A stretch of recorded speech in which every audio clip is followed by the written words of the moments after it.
Hello friends, welcome back once again to my channel. Friends, अगर आप UTL gamma plus use कर रहे हैं और आपके इन्वर्टर से अगर आवाज़ आ रही है या फिर आपका इन्वर्टर का फ़ैन अगर काम नहीं कर रहा है, तो आज की इस वीडियो में हम देखेंगे कि उसको कैसे ठीक करते हैं। तो सबसे पहले, अगर आपके इन्वर्टर वारंटी में है तो आप खुद से उसको ओपन मत कीजिए।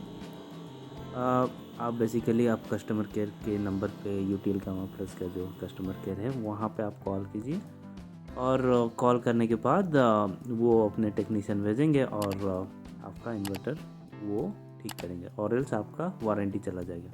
तो मैंने कस्टमर केयर को फ़ोन किया था और वो आके मेरा इन्वर्टर खोल रहे हैं। तो आइए देखते हैं इसके अंदर क्या है और क्या प्रॉब्लम थी और क्या सॉर्ट आउट हुआ।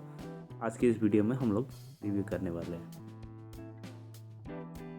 फ्रेंड्स, जैसे आप देख पा रहे हैं ये इन्वर्टर ओपन कर दिए हैं और यहाँ पे थोड़ी बहुत धूल भी जमी हुई है। जैसे आप देख पा रहे हैं यहाँ पे एक एग्जॉस्ट फैन है और एक दूसरा एग्जॉस्ट फैन यहाँ पे है। दो एग्जॉस्ट फैन इसमें रहता है, एक सोलर चार्ज कंट्रोलर के लिए, एक इन्वर्टर के लिए। और आप देख पा रहे हैं कितने हीट सिंक्स लगे हुए हैं, जो कि इसमें जो इलेक्ट्रॉनिक कैपेसिटर्स वगैरह है जिससे जो हीट जनरेट होता है उसको ये हीट सिंक की वजह से वो कूल डाउन होता है। तो इसमें इतने हीट सिंक्स 3 और 4 बड़े बड़े हीट सिंक्स लगे हैं। जैसे आप देख पा रहे हैं ये बड़ा सा ट्रांसफार्मर है जो स्टेप अप करता है 12 वोल्ट से 230 वोल्ट। और जैसे आप देख पा रहे हैं यहाँ पे बहुत सारा धूल जमा हुआ है, तो शायद धूल की वजह से हो रहा है या फ़ैन की वजह से हो रहा है। उसको ट्रबल शूट करके देखेंगे, तो वीडियो में बने रहिए।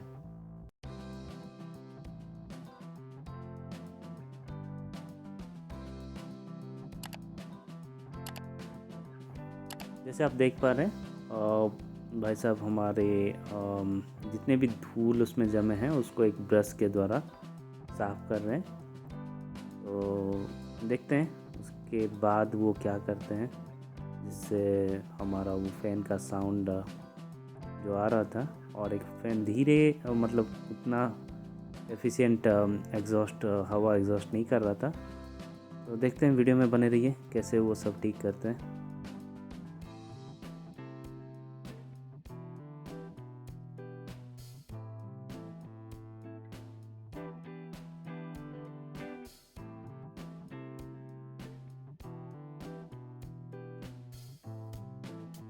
तो अभी धूल साफ़ करने के बाद हम लोग फिर से ऑन करके देखते हैं कि फ़ैन में जो आवाज़ आ रहे थे वो कम हुआ है कि नहीं। देखिए वो आवाज़ वही सेम है, मतलब फ़ैन तो घूम रही है बट आवाज़ जो इससे आ रही है बहुत ज़ोर से आ रही है, जो कि इरिटेटिंग है। तो वो धूल जो जमा था उसको साफ़ किए। नेक्स्ट हम लोग फ़ैन को ओपन करके देखते हैं। जैसे आप देख पा रहे हैं ये जो बैक साइड का जो एग्जॉस्ट फ़ैन था उसको ओपन किए हैं। जैसे आप देख रहे हैं यहाँ पे एक स्टिकर लगा है, उस स्टिकर को हमें हल्के से ओपन करना है और ओपन करने के बाद यहाँ पे जो एक सेंटर में जो आपको पॉइंट दिख रहा है वहाँ पे बेसिकली आपको ऑयल डालना है।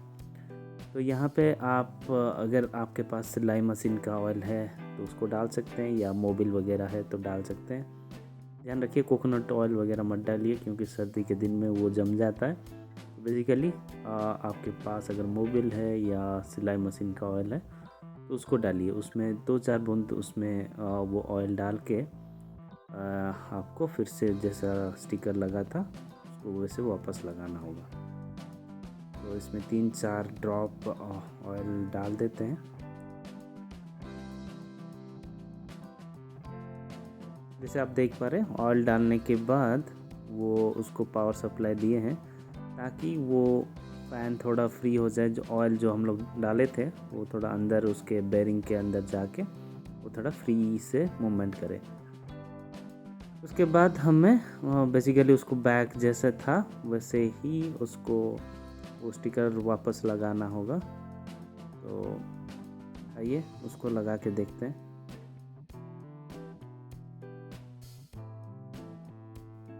तो यहाँ पे हम लोग वो स्टिकर जो पहले लगा था उसको वापस वही स्टेज में लगा दिए और लगाने के बाद उसको फिटिंग जैसे जहाँ पे था वैसे ही फिट कर देंगे।